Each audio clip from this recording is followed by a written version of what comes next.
In a primordial time, when gods walked among mortals and chaos threatened to engulf the world, a story of love, betrayal, and rebirth was forged in the sands of Egypt.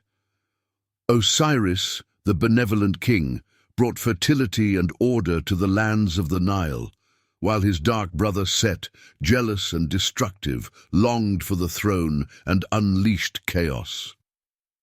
Following a deadly betrayal, Osiris was trapped in the underworld, and his wife Isis, consumed by grief, embarked on a quest to bring him back. From their union would be born the mighty Horus, the falcon god, destined to restore order to Egypt. In a realm plunged into chaos, the destinies of gods and mortals became intertwined, and an epic battle for control of the world raged between Horus and Set. The fate of Egypt hung in the balance, and the future was in the hands of a young god. Before there were kingdoms and men, when chaos still ruled the skies and the waters, the great god Ra, the all-seeing sun, emerged from the primordial abyss, the Nun, the infinite ocean that preceded creation. With his incalculable power, Ra formed the first light, separating darkness from order, creating heaven and earth. With each flash of his solar disk, the seas receded and the earth emerged, giving rise to the physical world, which would later be filled by gods and mortals. From Ra's body were born other gods, the pillars that would support the order of the world.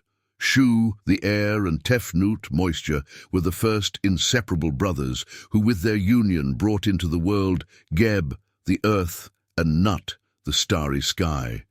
Under their protection, life was born, and Egypt was the center of this vast world that was beginning to flourish.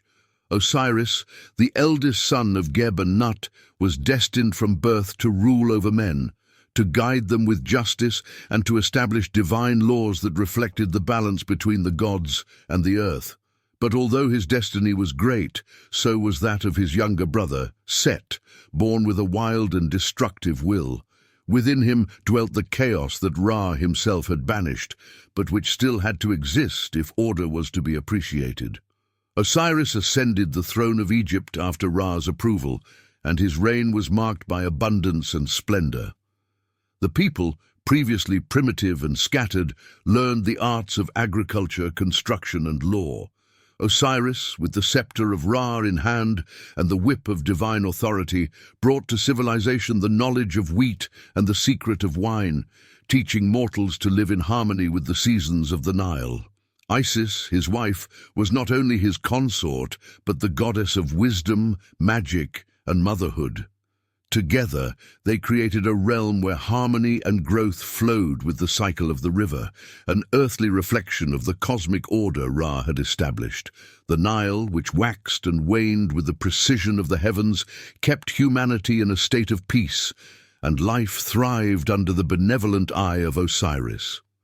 Over the years, Osiris became not only a just ruler, but also the god of life and fertility, a master of the secrets of death and rebirth. The fields of Egypt flourished, and the hearts of men were filled with gratitude to him. But while the people lived in peace, a shadow loomed over the kingdom. In the desert lands beyond the fertile Nile Valley, Set, Osiris' brother, watched with hatred and envy. Set, god of the storm, of the fury of the winds and the barren desert, despised the tranquility and order that Osiris had brought. To Set, the world needed chaos, the thrill of conflict, and the fury of destruction. He believed that his brother had weakened mortals by making them dependent on rules and crops rather than survival in adversity. Set's betrayal was not immediate. For years he lived in his brother's court, participating in divine councils, watching and planning. Envy consumed him day by day, but Set knew that a direct attack on Osiris would be his downfall. Osiris had the protection of the elder gods, especially Ra, and the love of the people. Any frontal challenge would be disastrous. Set, cunning and patient, decided that his victory would come through deception. He knew that Osiris, for all his wisdom, did not distrust his own blood. Set began to plot, gathering followers among the lesser gods. those who also felt the desire for chaos or who were tired of the uninterrupted peace of Osiris's reign. In time, Set organized the great banquet in his palace in the desert, a lavish celebration in honor of Osiris to mask his betrayal. He invited all the gods, and on the night of the celebration, as the wind whipped through the dunes with a sound that only he could interpret as promises, he presented his sinister gift, a coffin of gold and jewels, made to Osiris's exact measure. The sarcophagus shone as if it were a heavenly treasure, and the gods, amazed by its magnificence, watched in admiration. Set, with cunning in his words, suggested that Osiris test whether it really fit him perfectly. Unsuspecting nothing, and wanting to keep the party in good spirits, Osiris lay down on the sarcophagus. It was at that instant that Set, with a speed that none of the gods expected, closed the sarcophagus and sealed it with his dark magic. Set's followers helped seal it, and before Isis could intervene, the coffin was thrown into the Nile. The waters, which had always been Osiris's allies, betrayed him this time. They dragged his body along the currents until it disappeared into the distance, carrying him away to the far lands, where his fate would continue. Isis's scream echoed like thunder in the heavens as she realized what had happened. Despite her power, even she could not reverse what Set had done. Osiris had been sealed and torn from the world of the living, and his soul was trapped in limbo, unable to return. The kingdom of Egypt suddenly found itself without its protector, and Set triumphantly claimed the throne. Under his rule, the waters of the Nile diminished and fertile lands withered. But Isis was not just a goddess of wisdom. She was the mistress of the oldest magic. Her love for Osiris and her devotion to justice drove her to embark on a quest to find his body and bring him back to life. She traveled from one corner of the kingdom to the other, searching rivers and cities, asking gods and mortals if they had seen any trace of her beloved. During her quest, Isis transformed at will, assuming the form of birds, mortal women, and even the wind itself, in order to investigate unseen by Set's minions. Finally, after many months of wandering and suffering, she heard a rumor from foreign lands. Osiris' coffin had washed ashore on the shores of Byblos, where it became trapped in the roots of a giant tree. The tree's branches quickly grew around the sarcophagus, completely covering it. The villagers cut down the tree, and unbeknownst to them, Osiris' body was hidden within a pillar of their king's palace. Isis, ever perceptive, traveled to Byblos, and with her magic and wisdom gained the trust of the king and queen. They, impressed by the mysterious woman who claimed to be a healer and bearer of ancient secrets, allowed her to examine the palace. Isis soon discovered the sacred pillar where her husband's sarcophagus rested. With great pain and effort, she recovered Osiris's body and brought it back to Egypt, determined to use all her power to restore him. With Osiris's body recovered, Isis retreated to the swamps of the Nile Delta, where no one could find her. There, alongside her sister Nephthys and the god Anubis, she began the ancient and powerful ritual of resurrection. Anubis, the guardian of the dead, used his vast knowledge of death to prepare Osiris' body, preserving and embalming it with sacred ointments. Isis, meanwhile, recited the most ancient words of power, calling upon Ra, asking for the favor of the gods and the return of Osiris's soul. The stars trembled as Osiris's soul was called back from the dark passages of the Duat, the underworld. While in the world of the living, Isis and Nephthys worked on the resurrection of Osiris, his soul, however, was trapped in the Duat, the Egyptian underworld, a dark and complex realm full of mysteries.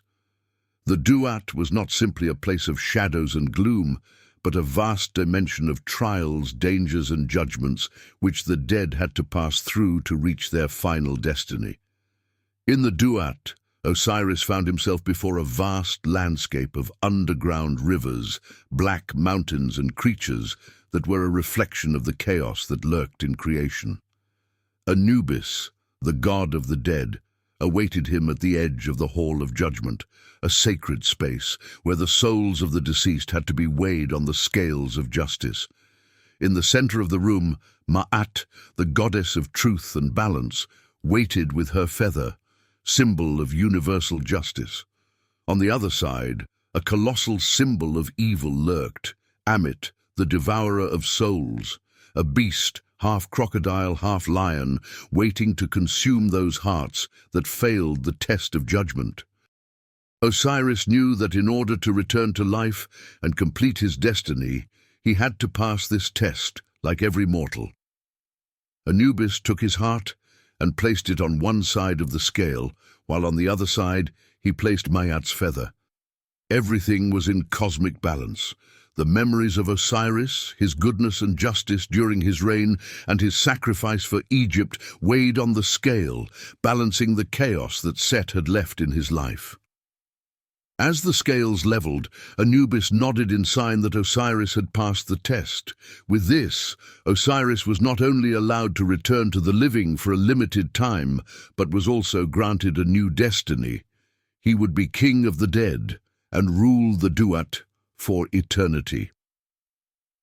As the scales tipped in Osiris's favor in the Duat, in the world of the living, Isis completed the ritual. Her voice echoed with power as she invoked the ancient spells of life and death. Osiris's closed eyes began to move. His chest, wrapped in sacred bandages, rose, and his soul, from the depths of the Duat, rejoined his body. Osiris, however, had not fully returned to the world of the living. He was now a figure between two worlds, walking between life and death. Isis, knowing their time together would be brief, used her magic to conceive a child with him. This child would be Egypt's hope and Osiris's vengeance, Horus, the celestial falcon, destined to claim his father's throne and challenge Set for dominion of the earth. Soon after conceiving Horus, Osiris set out to fulfill his new destiny in the Duat. There, he became supreme king of the dead, guiding the souls of the deceased on their journey to the afterlife. Under his reign, the Duat was transformed into a realm of balance and justice, where the righteous dead lived in peace, while the wicked were punished. Isis, now pregnant with Horus, knew that Set would seek to eliminate any threat to his throne. Set's chaos had already plunged Egypt into an era of terror and destruction. Storms swept the lands, crops failed, and the people feared for their survival. But the greatest threat was to the unborn heir, Horus. If Set learned of his existence, he would attempt to destroy him before he could grow large enough to challenge him. Isis, filled with wisdom, fled to the remote marshes of the Nile Delta, where she hid among the reeds. There, protected by nature and allied gods, she gave birth to Horus in secret. In the days that followed, Isis devoted herself completely to her son, teaching him the wisdom of the gods and the arts of war, while protecting him from the eyes of Set. Young Horus grew quickly under the loving care of his mother and his aunt Nephthys. Meanwhile, Set continued to rule Egypt with an iron fist, unaware of the growing threat brewing in the swamps. During those years, Thoth, the god of wisdom, visited Isis and Horus, imparting teachings on justice, strategy, and the secrets of the universe. Isis, for her part, was grooming Horus not only as a warrior, but as a wise ruler. She knew that when the time came, her son would need more than strength to defeat Set. He would need cunning and the blessing of all the gods. When Horus came of age, Isis brought him to the gods in the heavenly city of Heliopolis to claim his right to the throne. Before the great council of the gods, which included Ra, Ma'at, Thoth, and Horus, Isis presented her son and declared his rightful claim as Osiris's heir. But Set was not willing to give in without a fight. He stood before the council, arguing that the throne was his by right of conquest. Ra, though distrustful of Set, knew that the cosmic order required a fair trial. Thus, the gods agreed that the dispute would be settled by a series of divine tests and challenges which would determine who was worthy of ruling Egypt. The challenges were many and varied. In one, both gods transformed themselves into huge beasts and fought in the waters of the Nile. Set took the form of a giant hippopotamus, and Horus, a golden-winged falcon, swooped down upon him with the fury of the wind. The battle churned the waters of the Nile and shook the heavens, but neither god could easily claim victory. In another challenge, Set attempted to blind Horus, tearing out his left eye in a fierce fight. Horus, gravely wounded, was healed by Thoth, who restored his eye through magic, creating the powerful Eye of Horus, a symbol of protection and divine power. This eye not only represented Horus's physical healing, but also the restoration of order and justice in the cosmos. Finally, the time for the decisive combat arrived. In the desert sands, under the burning sun of Ra, Horus and Set faced each other for the last time. The fight was brutal, and the very air vibrated with the fury of the gods.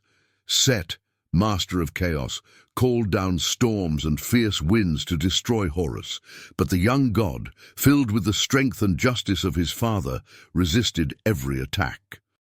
After days of fighting, Horus managed to strike down Set, binding him with the chains of divine order. He was brought before the tribunal of the gods, where Ra and Ma'at sat as final judges. Set, still defiant, argued that his chaos was necessary to maintain the balance of the world, but Horus, supported by the gods and by the people of Egypt, declared that unchecked chaos had brought unnecessary suffering and destruction. Ra, hearing both sides, decided that Horus, as the rightful heir of Osiris, should rule Egypt, bringing peace and order to the world. Set was not destroyed, for even chaos has its place in the balance of the cosmos. He was relegated to the desert, where his fury would be kept in check, acting as a reminder that order must always be watched over and defended. With Set defeated and the throne restored, Horus was crowned as the rightful pharaoh of Egypt. Under his reign, the waters of the Nile once again flowed abundantly, the lands flourished again, and the people lived in peace. The symbol of the Eye of Horus became a powerful amulet, worn by mortals and gods alike as protection against evil. Osiris from the Duat watched proudly over his son's reign. Although he no longer walked among the living, his presence as the king of the dead ensured that the cycle of life and death continued in balance. Those who lived under the teachings of Ma'at knew that upon death they would be guided by Osiris into a peaceful eternity. And so, the myth of Osiris, Isis, Horus, and Set became an eternal story of betrayal, love, justice, and redemption, reminding mortals that the balance between chaos and order is fragile, but necessary for the world to continue to exist.